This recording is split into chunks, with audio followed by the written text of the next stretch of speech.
Hello, Alex. Thanks for coming over here. Welcome to Seoul. Thanks, Doc. It's nice to be here. So let's start with, could you please introduce yourself? Okay, I'm Alex Britton, and I'm a visitor to South Korea. I work over here, and I'm from the United States. And I work as an industrial hygienist, which is an allied medical profession. So, Okay, so may I ask you how we first met? So in the meantime, you had a history, came over to my office, right? So could you please tell me, in your point of view, how it happened? sure, and if I get long, tell me.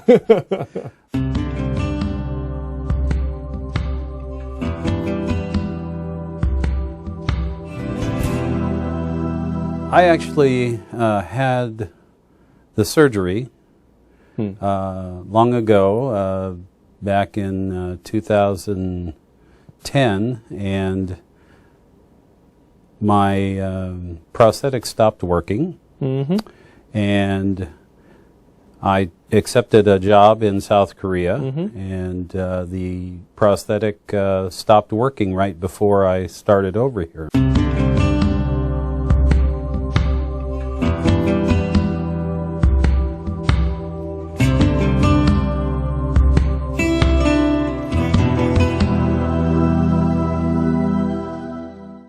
And so we had surgery to replace one right before I traveled over here. And when I got over here, it actually opened up and failed.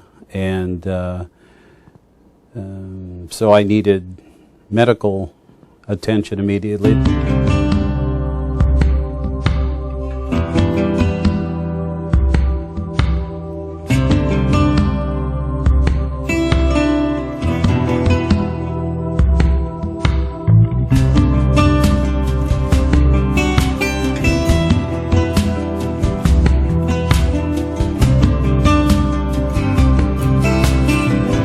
They sent me to a local hospital, had a very good doctor, but he was not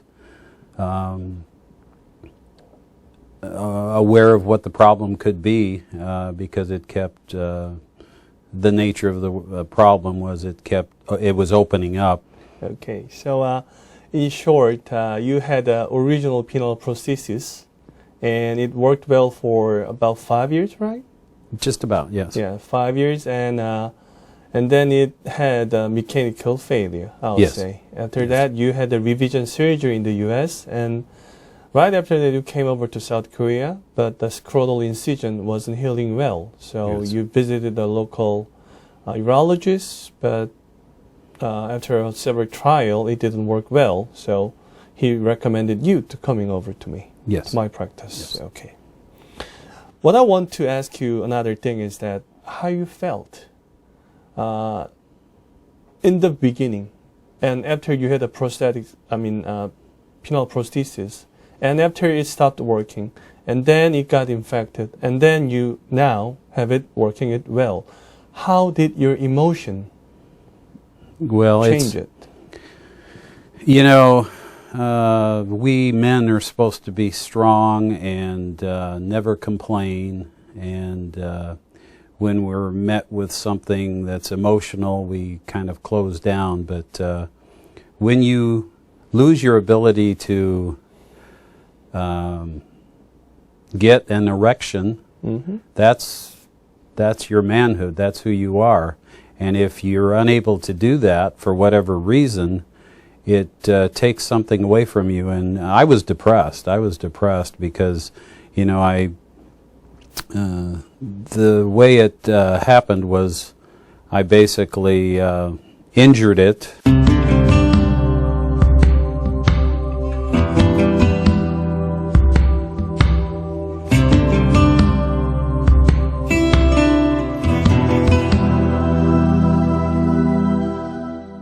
And had to have the prosthetic put in in order to maintain an erection. And so I was really depressed, and when I got the original unit in, it wasn't, it was in place for a short time, and it wasn't put in by an expert, but it was. I was able to get an erection, and I was able to please my wife, and that's one of the big things that we've not talked about is I was depressed, but my wife, she got into a marriage to be with me, and I couldn't do what I, to fulfill my obligation as the man.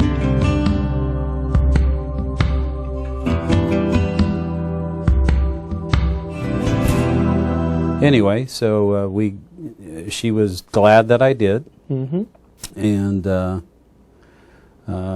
then when it stopped working, that was disastrous, because you certainly don't, although your surgery was probably easier than some of the others that I'd had, or one of the others that I'd had.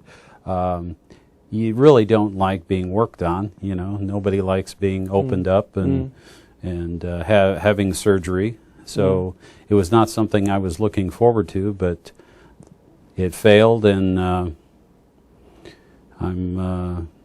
I found somebody to replace it.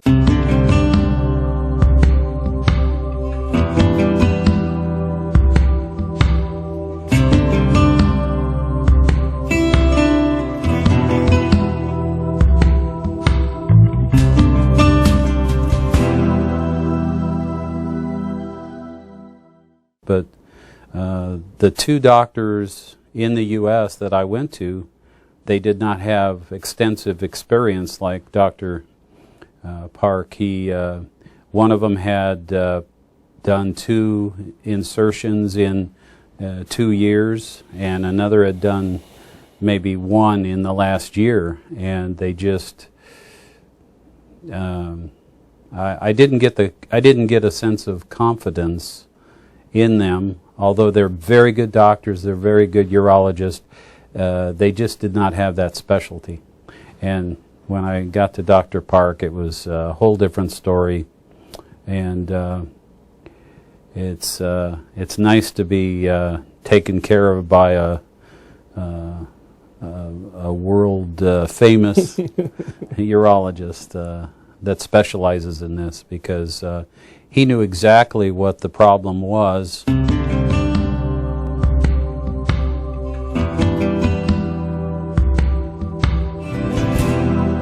When I went to the local South Korean hospital, the doctor had some real difficulty trying to figure out what it was, but he described the symptoms to Dr. Park, and Dr. Park immediately knew what the situation was, and I went to see him, and we had a kind of a long situation where a couple of... Yeah. So, in short, you had a desperate feeling. Not just because you couldn't have an erection back, but because you have your own relationship with your wife, which means a lot to you. But not just you, but your wife as well was depressed because of this, I'll say, minor health issues.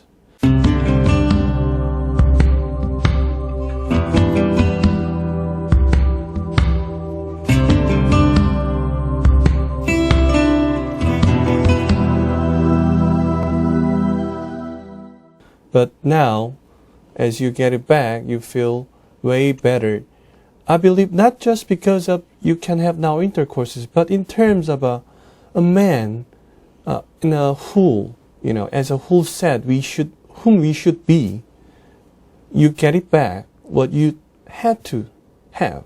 Am I right? Yeah, it's like it's kind of like a female when you hear that they've lost the ability to have children, or they've had to have some part of their body removed because of something. You lose yourself, and it's It's the same way with a male. You know, I did not have this surgery so that I could go out and have sex with everybody that I found. That's not who I am. I'm monogamous with my wife. But you know, the fact that I couldn't even do that was very depressing. And you know, even now, my wife is not with me. She's back in the States. But you know, just to know that one, if they wanted to do something about it, they could do something about it.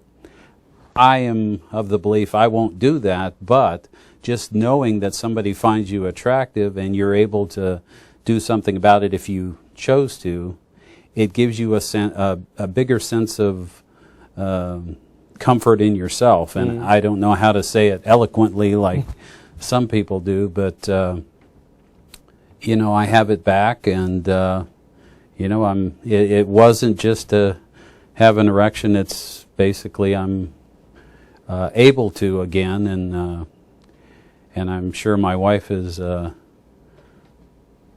happy too. So far, I've seen almost all men didn't have this surgery to flirt out or to have, you know, aggressive sexual behaviors. No, they just wanted it back because it is what they should have. For example, when the woman has a mastectomy because of their breast cancer, majority of them will get a reconstruction. Why? Do they want to flirt out? No. Do they want to feed their baby? They can't. But because they have to have it to be a woman. In my eyes, the same happened to you as well. Very well put. More eloquently than I did. That's absolutely. So, lastly, for those who suffer in silence, they can't. You know, being a man, like you said, we have to be strong. We have to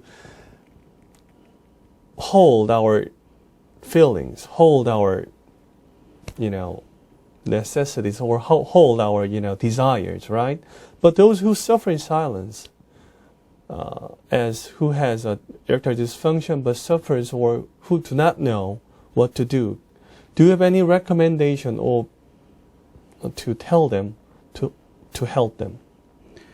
Well, that's kind of why I agreed to do this. Is you know, talking about one's is not real comfortable to talk about one's own situation, but I know that there's a lot of people out there that you know, they should talk to their medical professionals, and they'll not only improve their own outlook on life, but their family. You know, if you lose some process in your body and you're not whole, it not only affects you, but it affects your family and your loved ones. So, you know, do yourself a favor and do your loved ones a favor, and you know, seek this out. And I'm just fortunate that I ran into one of the foremost implant surgeons here in South Korea,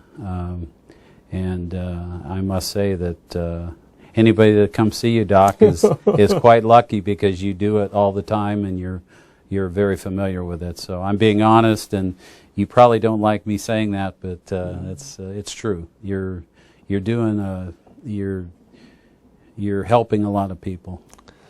Well, thank you for promoting me. And at the same time, thank you for your bravery.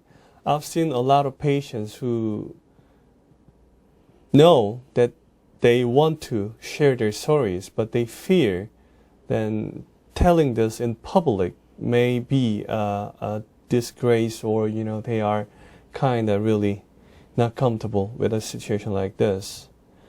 But thanks to your, honesty and bravery, I think many will benefit it by to get the help, to get the courage again.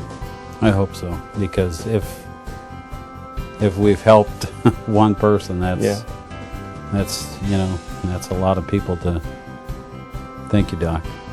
Thank you for being my patient, Alex, as well. 감사합니다. 감사합니다.